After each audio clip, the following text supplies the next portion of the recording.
أولاً السلام عليكم ورحمة الله وبركاته. أنا قام مقعيسين وياسين قيدي كان ميد عرضي كبرتي ككلية أكاديمية سيدا علاب لوغا دماديو Soomaali joogan loona keensada baraha bulshada loogu xayeysiisto waxaan maanta keensadaa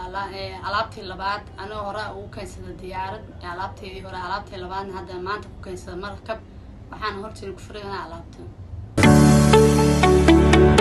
boorsooyin waaye waxaan keensaday maanta oo midba kala duwan leh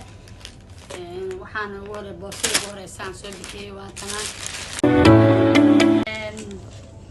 waxay anfacaysaa gabdhaha oo iskuuleeda ah iyo kuwa jaamacadka kombiyuutarada iyo buugaagta dhan xasan oo kale maadaama hadda iskuuladii la furaayo waa boorso aad maasha Allah culeysna aan ahayn wax walba ku deeqayso talabaad oo isla boorsooyinka inaan furo hay talabadan waa kala hadana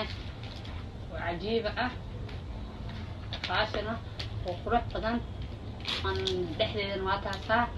tawaqa qalab badan waana heli kartay laga soo dalbaday leena insha Allah hay qalabkan waa la kale soo nashqadi hadda ahayd dahdeedana waa taasa qalabkan saasa u soo kartaa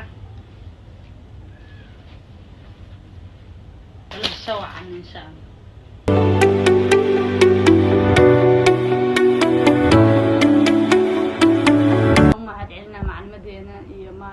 dhamaan howlwadeenada marka kuwa Gabdhiga Academy anoo kala reebeenin waxaa maanta iyo gaad inaan ganacsiga afki hormariyo